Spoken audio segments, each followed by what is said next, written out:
Welcome into another edition of the Coach's Book Club. David James along with Amy Donaldson, Pablo Mastroeni, RSL head coach. If you go back a few episodes, we had Pablo on. We went into his life, why he picked this book, The Untethered Soul, The Journey Beyond Yourself by Michael A. Singer, and how it ties into your life. And you talked in depth about your childhood and trauma and your rise to the ranks in soccer, which had a little up and down before you eventually get to the World Cup and win an MLS Cup. And I thought the book was so fascinating. And was reading the book, I could literally, some of the situations they were talking about, and I don't want to embarrass any of the players, and players stopped talking to me, but like there were specific players, I'm like, before Pablo dealt with player X, he read this paragraph. And I told you about one of them.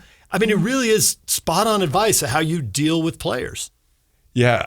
I think it's so hard. I think managing players is one of the most difficult things in this job, especially because of egos, right? Mm-hmm. And I think, but there's got to be accountability as well, because I have 30 players that I'm responsible for, along with the staff, and that's why I think the biggest thing is you got to commit to the team, and you got to be selfless. And I often say to the guys, if we have a great year this year, everyone's going to be rewarded, whether it's here or somewhere else. Your professional career will take a big jump forward.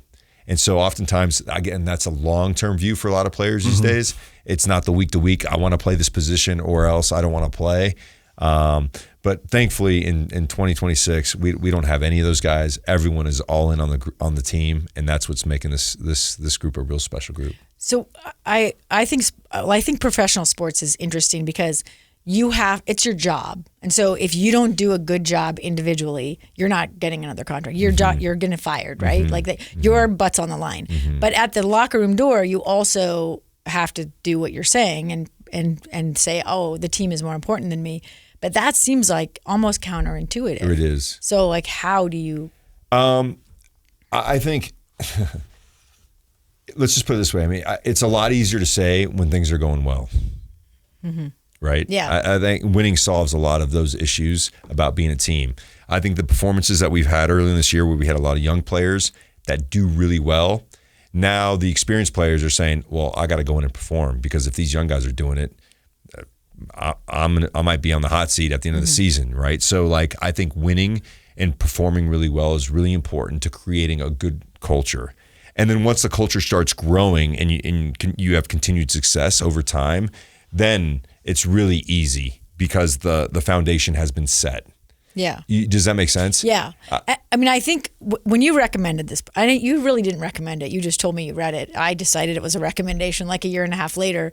And when I was reading it, I just remember thinking, how is this, like, this is like a Zen, a guru, like a yoga teacher book. It's not a professional sport. Like most of the coaches we deal with, they are ego. I mean, I watched the NCAA Final Four games, and there's a lot of ego on the sideline of those games. And so you just are so used to that reading this book and thinking this way of dealing or coaching is like, it's not the norm. Do you feel like it's unusual? Did it change the way you saw your role as a coach? I think I understood what type of coach I wanted to be, having had a lot of coaches that I wouldn't want to model myself after. And a lot of it had to do with the ego. In other words, oftentimes we'd sit there and watch a video recap for like an hour and a half. And what I felt like was he's getting his anxiety off on us. And oftentimes as a senior player, I would say, Coach, this is our livelihoods. We want to win games too. Mm-hmm. We're all in this together. This is not about you versus us. Like, we want the same things you do. We just got to find a common ground and a better understanding of how we're going to do this. But it's not about pointing the finger. It's not about the coach getting all the credit and the players taking all the blame, or vice versa. It's not about that. It's about a team. Everyone's got a role. The coach has a role. The players have a role. Front office has a role. Ownership has a role. And when you have that alignment, it makes things so much easier, right? And so I think for me, it's not, I mean, in coaching I could see where you can get an ego. I think I got my fix when I was a player.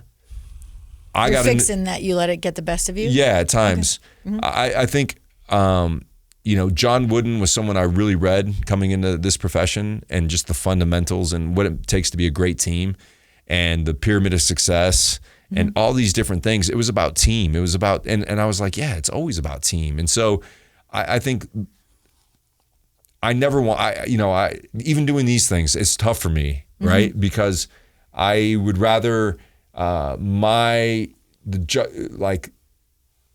the people that judge me just watch the players perform. And if they're playing great and if they're playing with joy, then I feel like myself and the staff are doing a great job. If they're not playing great or they're not playing with joy, I think we're not doing a great job. It's like coaches have a platform now where everyone wants to know what the secret is. And for me, the secret is creating a great environment and getting players that can play well with each other. So you're here now in large part because things went really well while you were the interim coach. Freddie Wars was the head coach. He left. It was unusual circumstances. The team was being sold. The league was running the team. There were uncertain times. Freddie got an awesome offer to go be an assistant in Seattle. It was super unusual.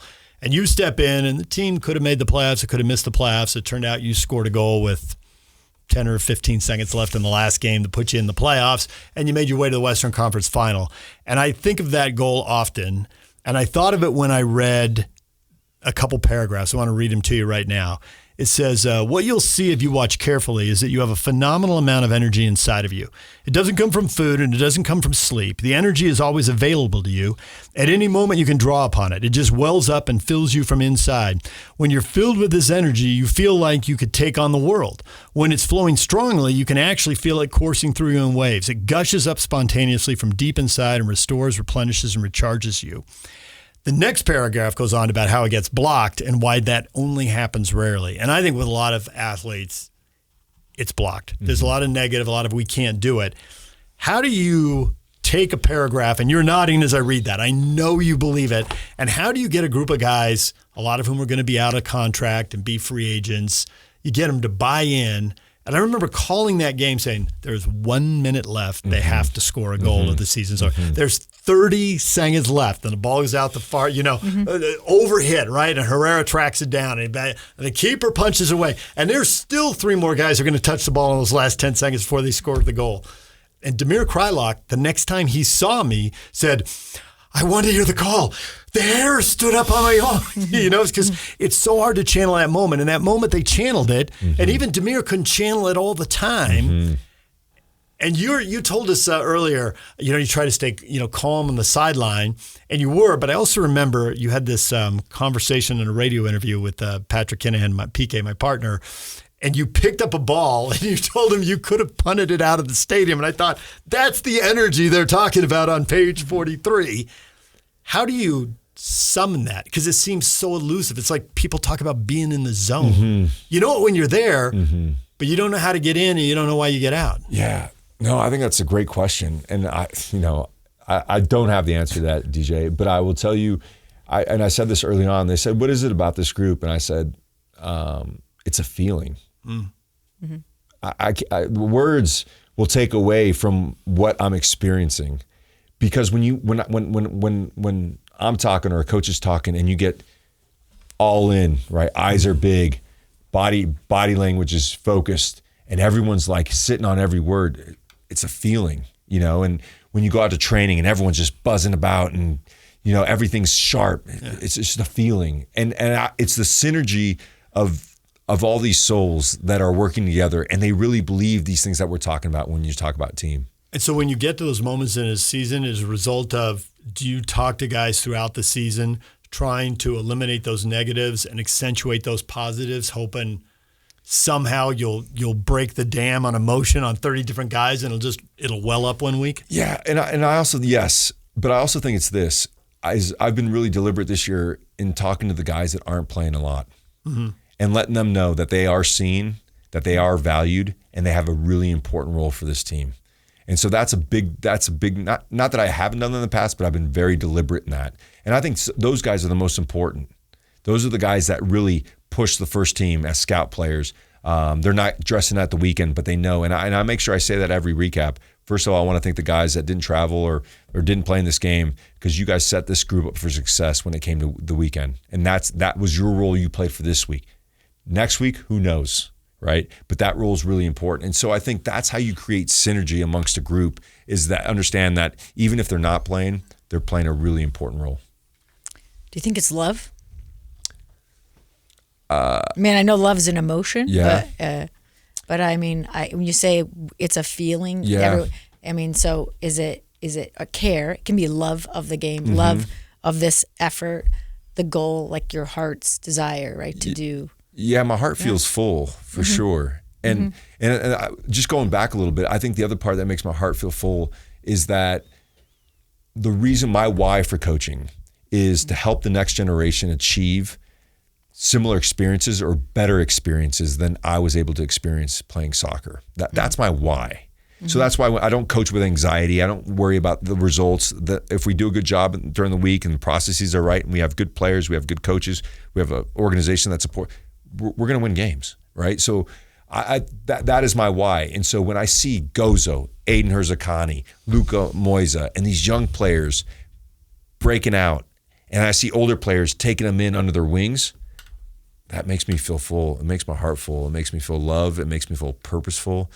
And I don't even know if we've won or lost, but that feeling is a lot easier to attain when you're winning games for sure. Well, the sports, so you will both win and lose. Nobody's, okay, except for Arsenal about 20 years ago, nobody's going undefeated through a season, right? The Miami Dolphins 50 years ago. Right. But when you have that moment, those moments, you're going to win way more than you lose. And coming up, we're going to take a break, but when we come back, more on the Untethered Soul. And I would just say food, house, home. We will get to that next. Stay with us.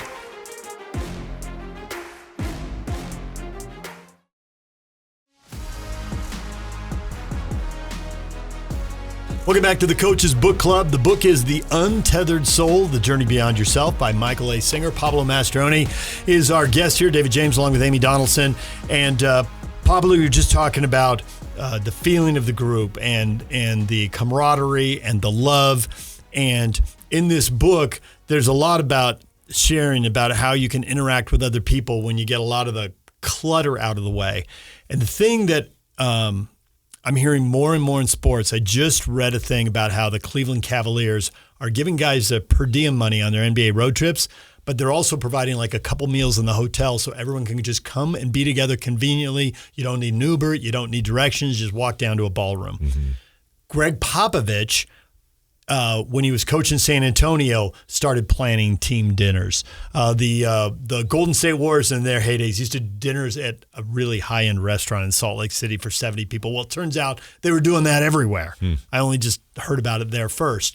And you said that one thing you look at when you're bringing a new team together is how do guys eat during training camp? And I think this goes back, and the book touches on it. When we get the clutter out of the way, how do we interact with each other? And you saw stuff with guys sitting with different groups, different days, and you started to get a good vibe long before the first game was played and, you know, the first win and the first 3 points were earned. Yeah, no, I saw it early days when we were in Portugal, and that's the great thing about those trips where you have to eat a lot of meals together because it allows guys to get to know each other during the meals. And one of the things was they were sitting at different tables, but the part that stood out the most was after the team meal, you know, it takes a half hour to eat. An hour after that, they were still at the table talking and shooting the breeze, and no one had gotten up to leave to go back to the rooms. And in the past, the moment the meal's done, you see half the group already out.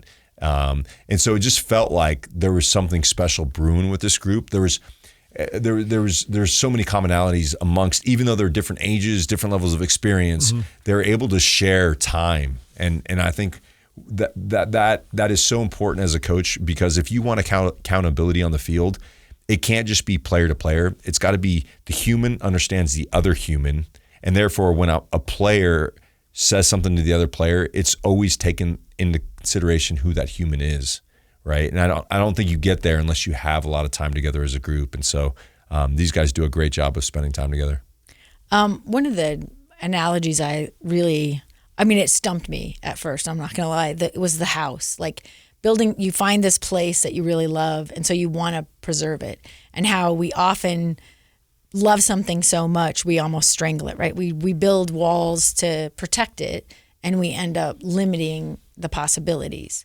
And I can see how if you're doing anything that you love, anything with other people, that's a way, everyone, like you said, we all want to win, coach, but you're all strangling it. You're all like figuring that out. Like, how do you make sure whatever walls you build or that you don't build walls, that there's not a protection, like you can't protect it. You have to trust it. Yeah. I think it goes back to what I was saying. One is, why do I coach? There's a lot of coaches that will say, because I want to go to Europe and I want to coach the best team in Europe. That's not why I coach. And so that immediately eliminates that stranglehold onto it. I want to help the next generation of players experience what I was able to experience. And so that really focuses in on that feeling piece again. How do I want these guys to feel to be at their best? Yeah. And so you see, so it's not so much about. How did you feel when you won a championship? I felt amazing. I felt amazing. Yeah. And it was really interesting because the coach at the time, he had a tight grip on the group up until we got to the playoffs. And I think at that time he was so overcome with nerves and anxiety about how close we could win it, that I don't know if it was intentional or not, but he completely stepped away. So he let go of the grip and the team just ran. Yeah. So again, like my whole thing is what I say to the younger players before their big games. Guys, you guys are going to make a lot of mistakes. If I really wanted to win the game and it was about the game and the result, I'd say, guys, we can't make big mistakes today because we got to win the game. I go the other way with all of it. I go back to feel. Guys, you guys are going to make a lot of mistakes. Don't you worry about it. That's a natural part of it. Just have great reactions. And now you can play from a place of closer to flow, because coach already knows I'm going to make mistakes. He's not going to pull me if I miss 4 or 5 chances in the first half this weekend. He's already told me I'm going to make mistakes. Yeah. And so, like, when you have that belief, when you have that level of confidence, or when you believe your coach and coaching staff have that level of confidence in you, then you can make mistakes, and it's okay. It's not about this. And if we do all these things right that we know we can do, then we're going to win games. So I don't go like, this game's really important, guys. No, every game's really important. But every game's also a barometer as to where we are and the things we need to improve upon. When I hear these house and home analogies in the book, I think that a lot of times you're comfortable at home. But the book is also really pointed about, well, don't get too comfortable, because that's not how you learn. When you comfort, you're doing the same thing and you know what doing well. It's the athlete or the artist. You could be practicing the piano for that matter. Hey, I'm going to practice what I'm already good at because it gives me positive feedback. Correct. But like you said, you got the coach who says, or maybe it's your dad actually, your weak foot. Your weak foot. You've got to practice your weak foot that you're not that good with. Well, it doesn't feel good because you're spraying the ball all over the place. You're not putting it in the goal. Exactly right. Yeah. Well, how do you resolve? Because that seemed where the book was a little, I don't know, in conflict with itself at times. Yeah, but I also think that those are. I think it's more referencing that you can't always. You may lose your house to a tornado or to a hurricane. So getting too attached to it is going to bring you a lot of grief when you no longer have it, or you can't make the payments, or whatever the case may be. So today it's your house. Yeah. Tomorrow, who knows? And I think that comfort zone thing, speaking in terms of my career as a coach, having had 3 staffs now in the short time that I've been here, it was really, really hard at first. It was so uncomfortable. My people are gone, right? But the amazing thing is how much I've learned from every coach that's been a part of this. So whilst it's hard initially getting everyone on the same page, and this is the way I want to play, and this is how I see the game, and how do you see the game, and getting those initial the initial conversations, getting through that, and then can I trust this person? Can I not trust this person? How does that work? And what I've come to realize is I wouldn't be where I am as a coach unless I had those difficult experiences where my coaching staff left and went on to different things. And so that's the beauty of life. I would have loved to have stayed with my initial staff. They were great people, great friends. And now I look back and go, but I wouldn't have learned as much as a coach. I think that's, I learned that from fostering dogs. When I first started fostering, people would say, well, don't you get too attached to the dogs? I could never do it. I'd want to adopt every dog. And I learned from that, that love is, it's not finite. Like, you don't have to own the things you love. And when you were talking about the coaching, it reminded me of that. Like, it's expanded my view of love. It's expanded my ability to like see what's mine and what's not mine, right? And the chapter on death, which I read aloud when I was reading, I read aloud to my husband because I found it to be so profound. And it's not very long, but it really is. It reminded me, I was telling DJ about this series I watched on HBO called 6 Feet Under, where every episode started with somebody dying. And the whole, I mean, the whole series was really like, that's everybody. That's every day. You're not guaranteed anything. And I love that chapter because it was really like, unfortunately, it's the worst thing we can imagine that actually makes it meaningful. Like it's the risk of losing something that makes you afraid, but it also makes you brave, right? And I just wondered your thoughts on just that chapter and that idea. Yeah, I think death has always been something I've contemplated my whole life. And I've always felt like I was on the clock. And I think it was because of the experience I had when I was a young player. And there was times where my mom shares this story. It's very interesting, where I was 12 years old and I wanted to stay the night at a friend's house. And I said, Mom, can I stay the night at my buddy's place? And she's like, no, not tonight, but maybe next week. And I said, Mom, if I die tonight, I'll never have an opportunity to go to my friend's house again. And she's like, okay, you go to your friend's house. Way to play the anxiety card. You know, what you wanted. But it's like, I've always lived with this, like, that it is finite, because I experienced that it was finite at a young age. And so I think that's another reason why I don't coach with like this fear. I don't like life. I have so many fears away from the game that the one place I can have zero fears and be a warrior and just go for it is on the soccer field. So it's almost like I'm living two different lives. Right when I cross over that white line, I turn into a different human being with you know, a different type of mentality. Has the book helped you off the field with that? It has. I just think that there's so many more variables on this side of the field. And now you have kids, and now my parents are getting older, and I'm getting older, and you know, so there's just a lot more to juggle. But I'm getting better. I'm getting better for sure. The book is The Untethered Soul, The Journey Beyond Yourself. Hey, it wouldn't be a good book if it didn't address the purpose of life. So we will get to that next. Stay with us.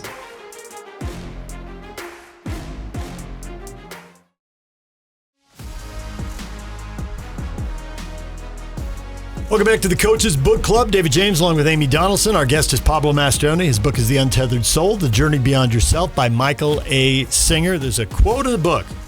I always love it when you get to this. The purpose of your life. I'm like, all right, give it to me. Let's get to the finish line. Truth. The purpose of your life is to enjoy and learn from your experiences. You were not put on earth to suffer. That is remarkably upbeat. I at times have heard you say some stuff that isn't quite that upbeat. But I think, go back to your point about the assistant coaches and having to make changes there that you really didn't want to make. There were personal relationships involved. It wasn't just a soccer thing. And so much of that is that, and this is another great quote about fear in the book, so much of it is about fear. You know, I'm going to lose these relationships. Well, we've all got the phones now, and you can call and text with these guys, and they get other jobs, and you find out how their teams are doing. And at the same time, you get to meet these other people, and you get to learn and grow. And when you make that change, did you ever think, I have guys who now when we get this big game-winning goal, like 4 of them are going to jump on me at once on the sideline, and I'm going to be ridden like a donkey to my knees. Like, how you doing on the squats, Pablo? Because you look like you were carrying about 800 pounds. Yeah. No, I think the thing with the coaches, and I remember this happening, is when I found out that, you know, as the club was going to, and to be fair, like, I didn't think I needed new staff, but it's really interesting what people outside can observe, you know, and they observed that we needed more tactical astuteness. We needed more to our game. And because I'm a field guy, I'm like, we got that, right? But I think their assessment was correct. And when they told me that they were going to move in this direction, I was really bummed out. I was down. And I remember I was at my house in Colorado and I'm walking the streets and I said, well, you know what I have to do? I have to surrender.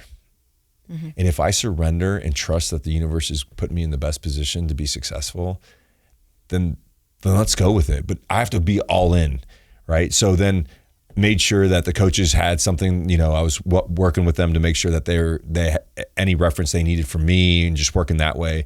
But the other part too was I surrendered was for preseason. I knew that if these guys were going to be their best version of themselves, I had to give them space. And so for the first week of preseason, and it must have been 2024 or 3, I don't even remember, but I was in my office watching TV while the coaches were setting up because I didn't want to go out there and start setting up because then they'd be like, they didn't know where to go. I just wanted to make it really clear that when you're leading the session, you're running the session. And so I had to lock myself in my room to make sure like I was going to surrender completely. Because if I was going to be half in, half out, I knew I was going to get a bunch of new coaches that were going to doubt themselves because, Pablo's always checking up on me. And so it was a really poignant moment in my managerial career, not only for players, but for coaches and how to manage them in a way that gives them the belief that they're doing a great job. And so it was difficult, but now looking back, I wouldn't have changed a thing. And that's where oftentimes, and in this book, it alludes to it, is like very few people are where they are given the roadmap that they would have chosen. Most of us are where we are by a lot of different situations that we wouldn't have chosen ourselves. Yeah. And that's the beauty of life, is that oftentimes the universe puts you in the place where you need to be in the moment and will propel you into better situations as you move forward. How hard is it to surrender? You talk about it with your players, with your coaches, to do that with your kids in your real life. Yeah, well, to be fair, my wonderful wife does a great job of she's been almost a single parent given this career path, and has always been their rock, and has done such a great job where she takes on a lot of the bad things that happen and handles them really well to give me space to be able to do this. So I have a wonderful partner, and without her, so you surrendered to her. I surrender to her. That makes it easier to surrender when you trust your partner. 100%. Right? Yeah. And she does a great job. I mean, it's sort of like having the best staff ever, right? The best staff. Yeah. The best. Best general manager. When you say like the twists and turns that you wouldn't have chosen, right? Like I can think of so many situations in my life where I was like, that wouldn't have been what I chose, but it was such a gift, right? And I had this, bring up my dog fostering again. I had this dog that I fostered for like 1.5 years. She finally gets adopted, and I take her to drop her off at the house. And these people are going to give her a wonderful life. They have this amazing yard, and they walk every single day. And I was leaving, and I saw her. I looked her in the eyes, and I just saw like the panic, that, oh, you're going to leave me here. And I just remember thinking, she doesn't know how much better this is going to be. Her life is going to get so much better, but she has to go through this bit of fear right here. And I've thought about that a lot, like in my own life. Whenever I get into like this moment of like, what did I do? Why did I become a podcaster? I was good at newspaper writing. I shouldn't have changed careers. That was dumb. I always think about that, like, you don't know how much better it can be. Right. And yeah, I wondered if for you on that, like some of those moments that you thought, why did I do this? Yeah, there was a time when I got let go from Colorado, and I spent 2 years at the house, and I was trying to figure out how I was going to move my family around and me pursue this coaching career. So I went to Houston 2 years later, and it wasn't a place where I'd choose to go, but it was an opening as an assistant coach. And so I went, and my wife supported me with the kids, and she said, I'll stay back and watch the kids. And I would have never picked that part of my life, moving away from my family. And then I had a tough year in Houston. Personally, it was COVID. Professionally, we weren't doing real well.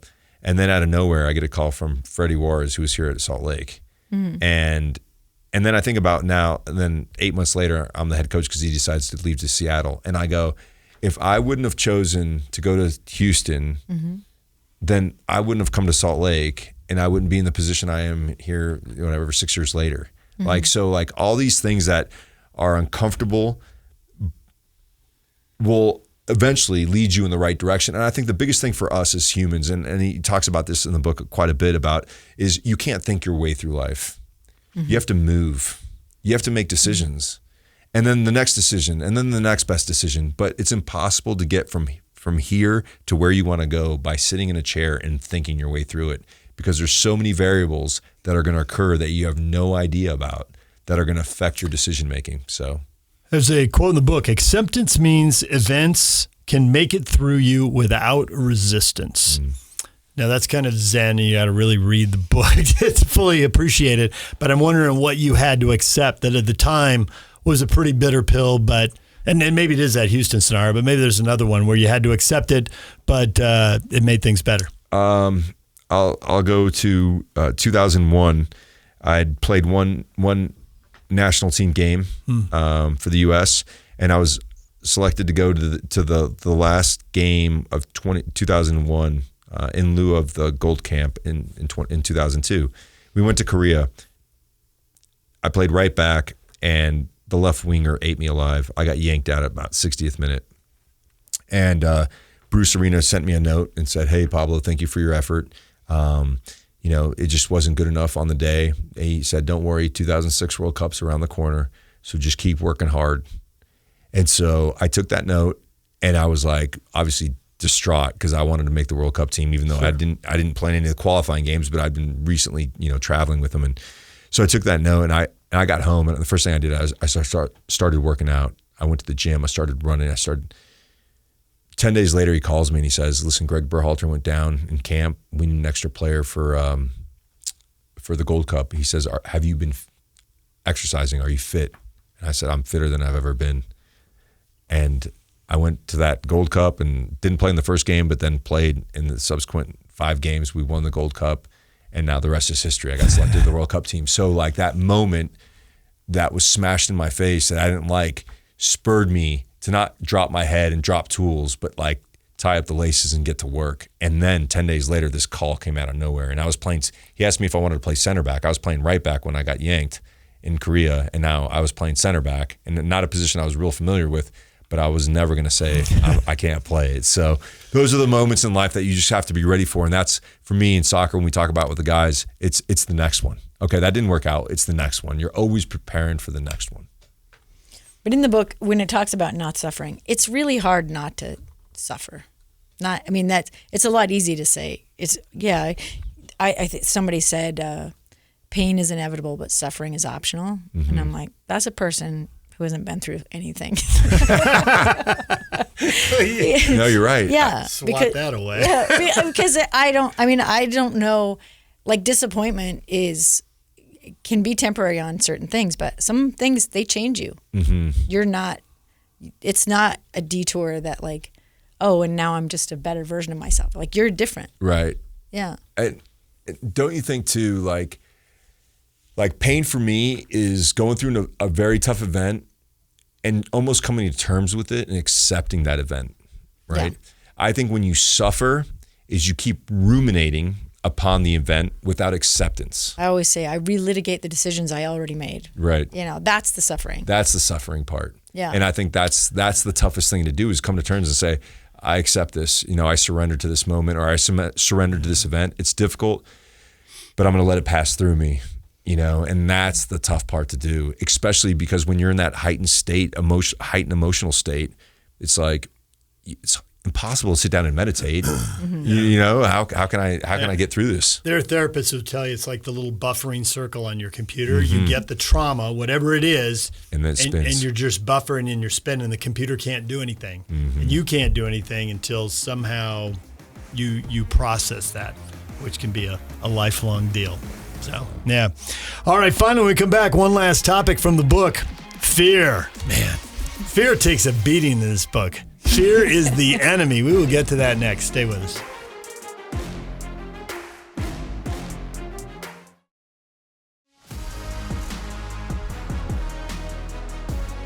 Welcome back to the Coach's Book Club. The book is The Untethered Soul, The Journey Beyond Yourself by Michael A. Singer.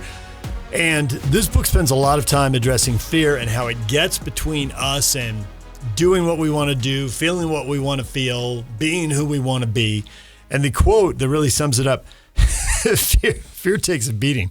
Fear is the cause of every problem. It's the root of all prejudices and the negative emotions of anger, jealousy, and possessiveness. If you had no fear, you could be perfectly happy living in this world. Now, some people say fear might keeps you safe. I see that cliff. I don't want to get too near the edge of it. I fear going over the edge. How do you build a relationship with players as a coach to find out what their fears are so you can help them address them, move forward, and become the players you know you're capable of? Mm-hmm. There's a great book about this that you may have, Boys in the Boat. There's some serious fear in that. There's some serious fear in that book.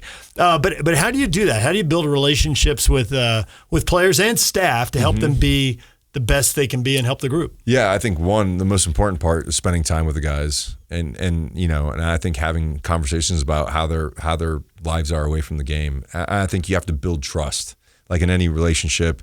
In particular, if you want guys to go above and beyond what they think they're capable of, there's got to be trust with the staff and the players to be able to achieve those things. And I think it's for every, having been a player, even playing in the national team games, there was a lot of games I played with fear. And I share those experiences with the players. There was games where I didn't want the ball, even though that was my job, because fear overcame me, right? And then I realized when I obviously got older in my career that what a waste of time, what a waste of energy. Because oftentimes when you have fear during the game, you also didn't go to bed till 2:00 in the morning because you're ruminating about all the different bad things that might happen the following day as well. And so then it becomes a self-fulfilling prophecy. You don't sleep well. Then what you fear ends up manifesting itself, right? So I think the biggest thing is, again, we talk about processes, and the reason why we do that is to eliminate fear and game day fear. Is, guys, you know what your roles are. You guys had a great week of training. You guys are going to make mistakes. Go out there and express yourself. So all these different things lend themselves to hopefully removing as much fear as possible. How willing are guys to tell you about their fear, though? I mean, sports can have a lot of bravado, can have a lot of I mean, it's not the bastion of vulnerability, right? So how often do you even know what they are afraid of? Or do they know what they're afraid of? They probably don't know what they're afraid of. But I see me and them at their respective ages or positions within the group. I feel because again, I was full of fear at times in my career. And so I'll notice when players are like, instead of making a forward pass, they play sideways and backwards because that way they didn't make a mistake. But I'll say that's not helping our team. We're trying to go that way. You got to play forward. And yeah, but it was the window closed quick enough. Well, then we talk about scanning. If you knew where you were going before you get the ball, you can play forward more. And so the whole idea is to create the environment where they're going to make mistakes. So there's nothing to fear. There's nothing to fear. And at the end of the day, I have tough decisions with all these players. And sometimes if the performance is really bad, maybe I pull them out at half times, but that's a rare event for me because I feel like they deserve more than getting yanked at halftime, given what I saw during the week or how they've played the previous 3 or 4 games. To win this one game in isolation, for me, at times it's tough to sacrifice a player who might be going through a difficult time. But how I can change them for the rest of the year is like, listen, that was a tough 45 minutes, but I know you got 15, 20 more minutes in you. Do something great out there. I know you got it in you. And then he does something great. And now his whole mindset changes. And so I either could have pulled him out at halftime to win the game, or I keep him in there for 15, 20 minutes, even though it was a lackluster first half, but stay in there, do a good job. And he does it. Now there's trust. Now we build trust with players doing it that way. But I think it's always tough trying to get to understand what their fears are. Sometimes if you know enough about the guy's story, can you just fill in the blanks and make it work? And I'm kind of curious if you did that with Andres Gomez, because he came out and told his story. He grew up very poor in Colombia. It was a first-person piece he did. The club posted on the website. It was really good. A ton of poverty, which you've referenced, you saw when you went to Argentina. And you told me, it's actually, it took a minute, but you ended up getting a lot of credibility with me because they said, oh, what about this guy? I'm hearing that he's supposed to be really good. And you're like, oh, he's going to be one of the top 2 or 3 wingers in the league. Now, if you must know the internal dialogue when you left, I was like, I mean, he could have said top 10 or 15. I would have been impressed. 2 or 3 seemed like overkill. And in the middle of that year, he really wasn't doing much. The goals weren't coming. The assists weren't coming. I asked you about it, and you're like, DJ, he's in a new country. He doesn't speak the language. His wife didn't make the trip with him. He doesn't know anybody at the club. He doesn't know any coaches. He doesn't know any players. It's just going to take a minute, but he's going to get there. We're already seeing it in training. He just can't do it in a game yet. I remember thinking, wow, well, when you stake out your turf, just stick to it, Pablo. And you did. And sure enough, his second year, well, his wife's moved here. He's met the guys. He's learned a little bit of the language. And he just goes nuts with the 13 goals and the 8 assists, and you move him to a bigger club for a lot of money. And I'm wondering, he clearly came here with a lot of fears to overcome. He was a teenager when he came. He was maybe he was 20. At most, he was 20. He might have been 19. And so I'm just wondering, did he really confide in you, or could you guess enough of his story that you could just kind of guess how to anticipate and handle him? Yeah, I think a little bit of Relate both. to him, not handle him. Yeah, a little bit of Relate to both. Our goalkeeper coach at the time, Nacho, spent some time with him and his girlfriend at the time, and would take him out and make him feel comfortable. I think those things are really important to acclimate to a new culture, because again, you can't be a top player if away from the game you're struggling. It's just impossible. You need to be comfortable. And so but I think it just takes time. And I think the second year he really grew into his own skin and was comfortable who he was, and the hairdos and the dancing, and once you feel like you're being authentic, even if you're in a different culture, that's when magic starts to happen. And so I think it was really just time is what he needed. And he went through some difficult experiences, but he learned a lot. And now he's been sold to or loaned out to Vasco da Gama. I think they bought him, and he's doing great in the Brazilian First Division. He's killing it. And so that's why I'm in coaching. That just see this process and know that I have a fingerprint, not a big one, but just a little bit of hey, School of Hard Knocks when you move for your first time. But now he's moved a couple times, and now he's flourishing. And so I think it should make everyone at the club proud that we were able to help this young man in his journey of soccer. What's one thing you want people to take from this book? Wow. I would say, and it's really hard to do, but I would say that the understanding that we are not our thoughts and we are not our emotions. And there is a space where we can observe ourselves being this crazy person, saying crazy things or thinking crazy things. And when you catch those moments, it's really, really liberating. But I think you have to be deliberate in it, because this world is so fast paced and there's so much getting thrown at us and there's so much going on, that if you can take a couple minutes a day and just reflect upon the person that you are, but more importantly, the person that you want to be, and observe through the eyes of the witness, life could be happy and fun. That's the goal. That's the purpose of life. If I were looking for one analogy, next time you go visit your kid at San Diego State, go to the beach in Coronado, which is the beach I went to when I was growing up. And I think that the metaphor that stuck with me for this was, it's a lot like being in the ocean. We all know we don't control the waves. Mm-hmm. And sometimes you're body surfing or you're surfing or whatever, and you ride a wave and it's great. And sometimes that thing just throws you down and bounces you off the sand. But at the end, you pop back up. And sometimes you just sit there and the waves don't come. And we don't control any of that, but it can still be a really good day at the beach. But you just got to hang out for a while. Right. And then over time, you probably get a little bit of everything. I like that. Mm-hmm. And then go eat at the Henry. Okay. There you go.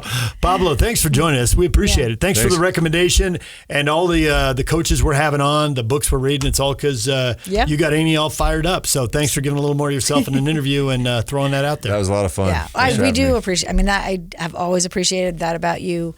I've had great conversations with a lot of coaches over the years, but yours have definitely been thought-provoking. So thanks. Thank you, guys. The Untethered Soul. That is the book. Give it a read if you haven't already. Thanks for joining us here on the Coaches Book Club. And we want to thank our producer, Ryan Meeks, and Vice President of Podcasting, Cheryl Worsley. We'll see you again on the Coaches Book Club.